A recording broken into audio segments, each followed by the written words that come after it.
Bon, moi donc on m'a demandé de faire un petit panorama sur ce qui est la question de la situation de la politique économique, de la vie économique du pays. Sur ce sujet, comme sur beaucoup d'autres, ma conviction est qu'il faut penser global pour agir local. Notamment penser global lorsqu'il s'agit d'une ville comme Bron, ça veut dire penser à l'échelle de l'agglomération, mais ça veut dire aussi penser par rapport à un certain nombre d'évolutions de la société qui vont se présenter à nous, vis-à-vis de laquelle soit notre cité a anticipé ces évolutions et donc va être, disons, va avoir un bénéfice par rapport à cette anticipation, soit ce n'est pas le cas, et dans ce cas-là, elle risque d'être au contraire en retard. Alors, la question de la vie économique, je vais attaquer par la question du commerce, qui est le premier, disons, noyau dur de la vie économique. Je ne vais pas trop m'y attarder, puisqu'Azouz Nefti a en charge ce thème-là au sein de l'association, et je pense qu'il faut qu'on ait le temps de pouvoir travailler avec lui là-dessus. Mais bien entendu, lié à ça, va se poser la question de la vie de notre centre-ville, de la vie des commerces en centre-ville, ce qui est lié, là encore une fois, dans une vision globale, à comment on conçoit Bron, et notamment l'organisation de nos commerces sur la ville de Bron, une ville qui fait partie des pôles d'attractivité de l'agglomération. Selon moi, il faut qu'on ait une élaboration de l'agglomération qui soit une agglomération multipolaire. Et qui dit multipolaire veut dire avoir un certain nombre de pôles de vie, de pôles centraux de vie dans cette agglomération. Et si Bron, ville de 40 000 habitants, l'une des villes importantes de l'agglomération lyonnaise, ne se dote pas d'un centre-ville avec toute l'organisation des commerces qui le permettent en ce sens-là, alors elle loupera sa part de responsabilité dans l'organisation de notre agglomération. C'est aussi un moyen de relocaliser un certain nombre de consommations. Là aussi, vis-à-vis, si on veut penser global, eh bien vis-à-vis des défis énergétiques qui sont face à nous, il est de plus en plus important qu'on réduise les distances, qu'on réduise les cycles de consommation, et ça passe aussi par être en capacité d'avoir une dynamique commerçante de proximité importante. Aujourd'hui, les commerces, il faut qu'on se pose la question, est-ce qu'on veut qu'ils soient disparates ou concentrés? Restructurer un centre-ville, ça veut dire bien maîtriser la façon dont peuvent se concentrer à un certain nombre d'endroits nos commerces. La question des marchés, bien entendu, est en relation. On fait le constat aujourd'hui qu'aucun marché à Bron n'a de zone couverte. Un certain nombre de commerçants s'en plaignent, puisque pendant l'hiver, qui est au niveau de Bron, les zones de forte fréquentation de la ville, puisque l'été, il faut le dire comme c'est, Bron est assez vidé, et les marchés de toute manière sont vidés. Il y a une demande aujourd'hui à ce qu'il puisse y avoir une partie de marché qui doit être couverte. Alors, réfléchir laquelle, comment, sur quel budget, quel niveau d'investissement, où ça, sans doute plutôt sur le marché liberté, c'est une idée que je soumets, à laquelle en tout cas il faut réfléchir, puisqu'il y a une demande, encore une fois, d'un grand nombre d'animateurs des marchés. Et pourquoi pas envisager une couverture partielle du marché de la liberté, mais qui permette d'avoir une activité permanente au sens, pas seulement une ou deux fois dans la semaine, car si c'était le cas, évidemment, ça n'en vaudrait pas le coup, mais ça permettait de contribuer à construire cette couverture d'activité sur le centre. L'activité primaire, donc agriculture en priorité, est quasiment inexistante sur Bron. En revanche, dans ce que considère l'activité primaire au niveau économique, il y a aussi la production énergétique. Les initiatives dans le sens que dans Bron, il y ait une part grandissante d'investissement, notamment tu en parlais tout à l'heure sur la question d'investissement dans la production énergétique à Bron, est pour l'instant inexistante. Pour l'instant, je le dis bien, encore une fois, sur ce sujet-là comme sur d'autres, il faut que ça rentre en cohérence avec des plans d'investissement au niveau de l'agglomération lyonnaise, mais Bron, qui est une ville qui a une grande surface, et avec beaucoup notamment de surfaces de toits qui sont immobilisés, il y a un certain nombre de capacités à pouvoir développer des projets de développement énergétique. Tout ça, encore une fois, nécessite des plans, des calculs très précis sur les plans de retour sur investissement et sur la capacité qu'on a, mais il est indéniable que l'augmentation du coût de l'énergie va se retranscrire, y compris sur Bron et y compris sur l'ensemble de son activité économique. Ceci étant dit, au-delà de ça, sur disons l'activité, le secteur primaire de l'activité économique, il n'y a quasiment rien sur Bron, il y a l'agriculture.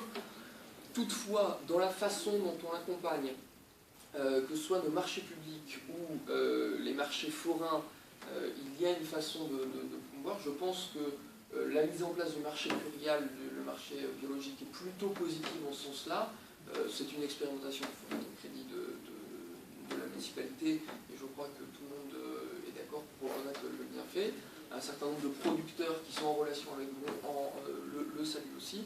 Peut-être que c'est intéressant voilà, de poursuivre ce genre de réflexion sur la manière dont la distribution peut être organisée sur la ville, et donc aussi rendre attractif Bron, puisque lorsque des agriculteurs ont des circuits directs pour distribuer à Bron, ils parlent aussi de Bron, ils le valorisent, et c'est assez significatif. Sur le secteur secondaire, bon, il n'y a pas grand-chose, pour le dire honnêtement. Il y a un certain nombre d'activités sur le parc du Chêne, quelques éléments de production, et sur le secteur aviation. Il y avait l'emblématique usine Terraillon, mais qui n'est plus là depuis bien longtemps. Et en dehors de ça, les possibilités vraiment de production sur le secteur secondaire sur Bron sont assez limitées. Il faut le dire comme c'est. On est entouré par Renault Trucks, toutes les zones d'activité sur Mézieux, Saint-Priest, un petit peu sur Mont-Blanc, mais finalement, le potentiel de développement vraiment d'activités secondaires sur Bron est limité. Il y a de moins en moins d'activités secondaires. Les possibilités d'avoir du bâti, de l'immobilier, il n'y a pas de grandes zones constructibles à bas prix qui permettraient d'envisager des grands développements d'usines ou de centres en tout cas de secteurs secondaires sur Bron. Est-ce qu'il n'y en a pas du tout? Il y en a un certain nombre. D'abord parce qu'on a des atouts qui sont importants sur Bron, la proximité avec les centres autoroutiers, autoroutes périphériques, la proximité avec les aéroports, et en particulier l'aéroport de Bron, qui est le principal aéroport de fret de l'agglomération. C'est l'aéroport principal de fret de l'agglomération. C'est un atout qui est très très important et auquel il faut qu'on réfléchisse sur qu'est-ce qu'il faut en parler d'ailleurs avec les gens de l'aéroport de Bron, qui se sont plaints à plusieurs reprises de ne pas du tout être écoutés par la municipalité. Le directeur de l'aéroport a fait plusieurs interventions presse sur les 2 dernières années pour s'en plaindre, notamment au moment de l'extension du tramway T2, puisque bon, il y a eu beaucoup de discussions sur le tracé, mais il est vrai, bon, ça il faudra faire avec, mais que l'allongement des pistes de l'aérodrome est quasiment impossible, étant donné le tracé de tramway qui a été choisi. Il y avait 2 options en ce qui concerne la proximité avec l'aérodrome, celle qui a été choisie est celle qui est la plus proche des pistes et qui empêche donc toute possibilité d'allongement, et donc de pouvoir faire venir sur l'aérodrome de Bron du fret plus important. Donc on va rester sur de la taille de fret, sur des avions qui sont relativement limités, et c'est un atout tout de même qu'il ne faut pas négliger. On a aussi la possibilité, on est dans l'une des agglomérations de France, la 2e agglomération de France la plus dynamique sur le plan économique, qui a créé une marque, la marque Onlyon, qui est une marque d'agglomération, mais qui aujourd'hui n'est utilisée quasiment que par Lyon et Villeurbanne. Aucune autre municipalité quasiment de l'agglomération ne tire profit de cette marque, qui pourtant, il y a fort investissement dedans.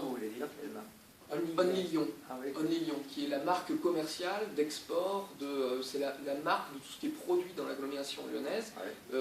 Il y a toute une politique commerciale autour de ça, une politique de marque, énormément d'argent investi par l'agglomération et donc par Bron. Mais à aucun moment, Bron ne tire profit de ça. Seuls Lyon et Villeurbanne ont vraiment joué le jeu de tirer profit de cette marque. Ce qui est assez dommage, parce qu'on a quand même des atouts aussi à notre disponibilité pour pouvoir en jouer, notamment dans le secteur secondaire, où Bron est une ville tout à fait adaptée pour pouvoir jouer sur le terrain du secteur secondaire, du service aux entreprises notamment.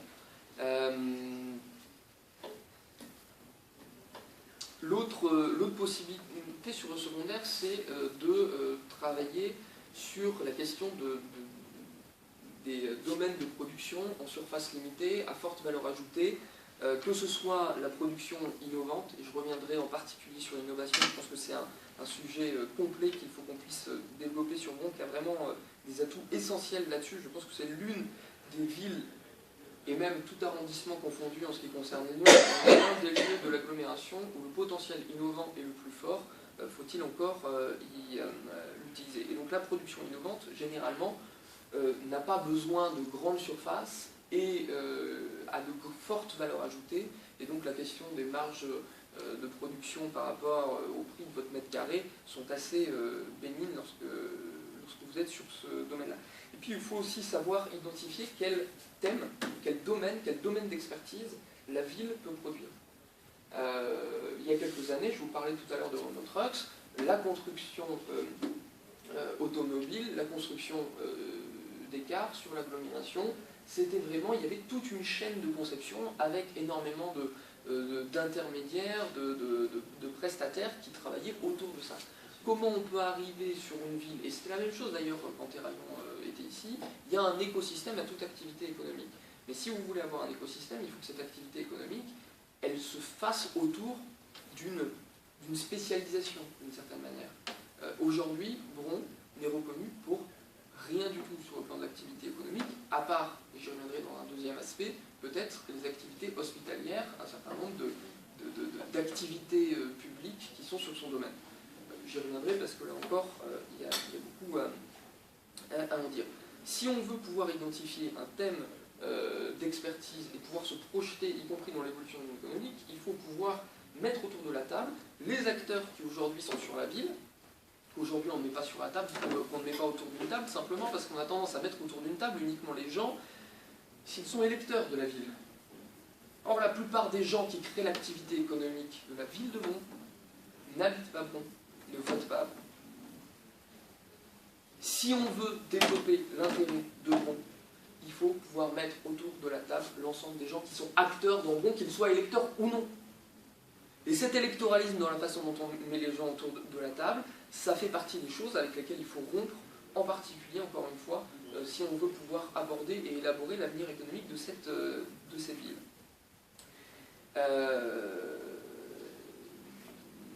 La possibilité aussi de pouvoir participer à un certain nombre attirer aussi l'avantage de l'agglomération. J'en parlais tout à l'heure sur André Lyon, mais il y a quelque temps, je disais à Nicolas, on a eu pendant des années, là la fréquence a diminué et je le regrette, mais ça se justifie par rapport à l'état de fait, mais on a eu pendant des années une ligne 25 qui mettait certains quartiers de Bron à moins de 25 minutes du second centre d'affaires de France, qui est la Part-Dieu. 25 minutes du second centre d'affaires. Et on n'a pas été foutu à un quelconque moyen de trouver un quelconque moyen de tirer profit de cette situation. C'est quand même assez dramatique. Si on ne pense pas ce genre d'atout, eh ben forcément il s'échappe. Et c'est ce qui est arrivé avec la ligne 25. C'est logique qu'à force de ne pas être utilisé, de ne pas avoir d'impact, eh bien les TCL ont fini par abaisser la fréquence de cette ligne. Un bus vide, on en baisse la fréquence, on déplace la zone de chalandise ailleurs, et va ce que vaut.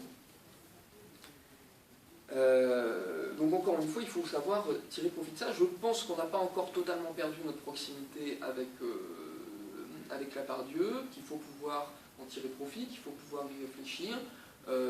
Là, peut-être que des choses sont à trouver dans la proximité maintenant que nous apporte le tramway avec d'autres équipements, d'autres centres d'activité. En tout cas, il faut pouvoir le raisonner comme tel. Bien entendu, le tertiaire que je n'ai pas cité, c'est le secteur dans lequel Bron aujourd'hui est le meilleur dans son activité, c'est vrai. C'est le secteur tertiaire où on est plus développé, et pour autant, c'est un secteur où les acteurs du tertiaire à Bron sont disparates, sont répandus un peu partout sur la ville, sans du tout être connectés, sans du tout avoir de symbiose. Ils sont là, mais finalement beaucoup plus comme des banlieusards de l'économie que comme un tissu auquel on permet aussi d'interagir lui-même au sein de la ville de Bron. Il n'y a aucune réflexion sur comment on peut travailler à mettre en contact tous ces acteurs du secteur tertiaire qui pourtant ont un certain nombre d'intérêts à à être en contact. Donc un tissu assez éparse, en tout cas le constat que je fais est très peu interconnecté. Le fonctionnement tel que je le disais en banlieue du centre économique lyonnais, c'est une situation où on subit l'évolution économique du centre lyonnais avec très peu d'évolution, ça crée de l'inertie. De l'inertie, il n'y a pas de projection, donc qu'est-ce qu'on peut être en tant que tissu économique brandillant? Comment on peut tirer profit des acteurs qui sont là? Les connaît-on seulement, la plupart du temps? Pas du tout. Et on ne cherche même pas à regarder qui est-ce qui travaille dans le même domaine que nous, à Bron. On va directement chercher au-delà. On est là que par subside, que pour tirer profit de notre proximité avec les grandes villes. Je fais la même remarque sur le tertiaire en ce qui concerne l'expertise, la possibilité d'identifier un domaine d'expertise local. Sur la méthode, je pense qu'il faut réfléchir à travailler sur un espèce de mini-conseil économique et social.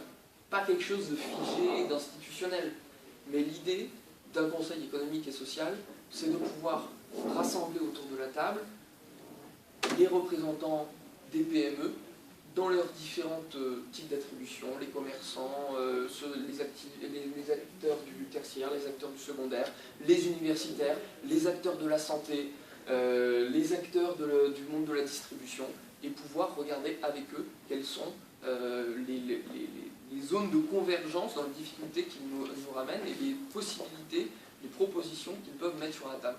Et ça aurait au moins le mérite de leur permettre d'échanger, de se mettre en contact et de se retrouver en force de proposition collective.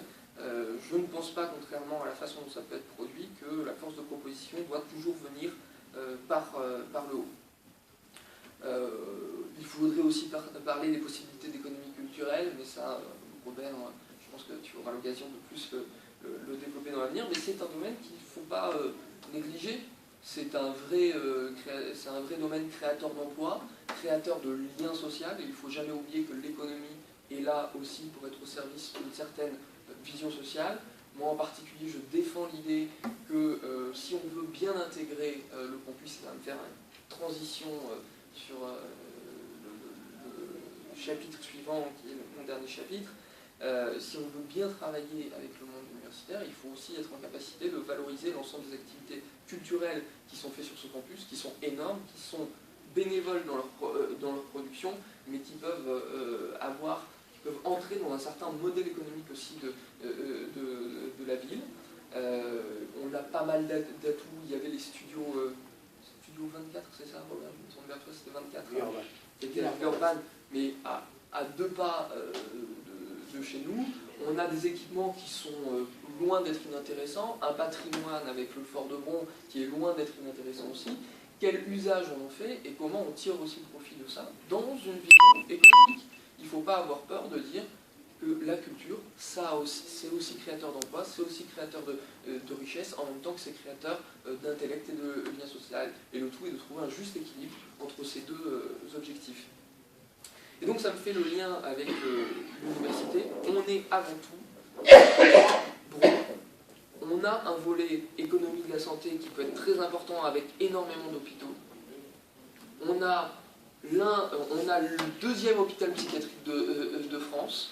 On a l'un des centres neurologiques les plus importants de France. C'est notamment là, c'est très connu, M. Dubernard est très connu pour ça, mais c'est là où on a fait les premières greffes de la main avec succès. On a des centres qui sont reconnus internationalement.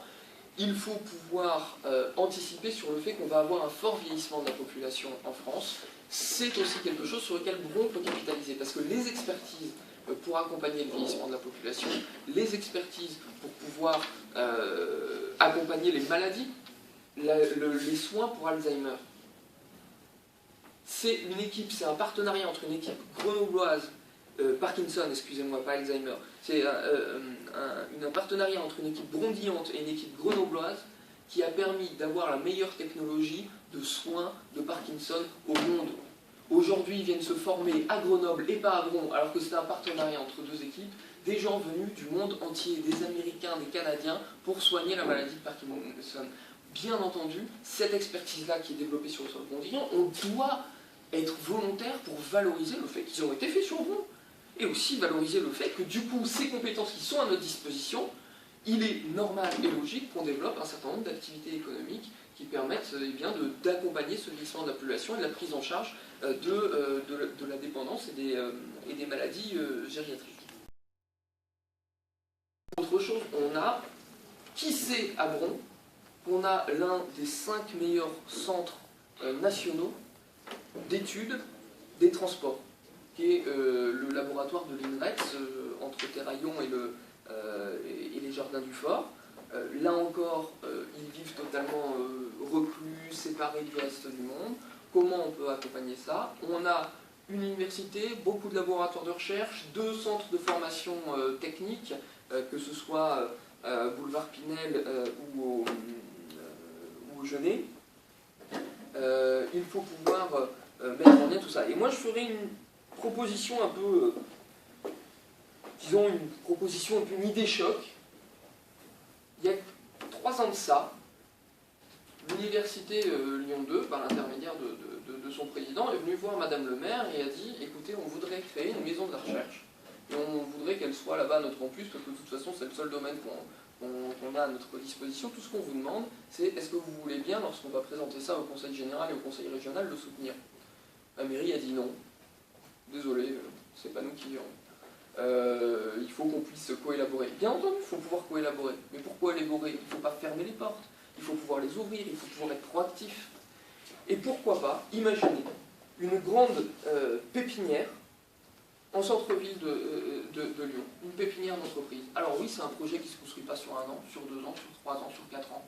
C'est plutôt le genre de projet qui se construit sur 10 ans, mais qui pourrait permettre de tirer profit de la position unique de Bron, à mi-chemin entre la DOA, son campus universitaire, les lieux d'innovation de santé, avec encore un peu d'immobilier, de place pour pouvoir le faire. Pourquoi pas à la place de la médiathèque Jean Prévost qui va fermer? Pourquoi pas? Pourquoi pas?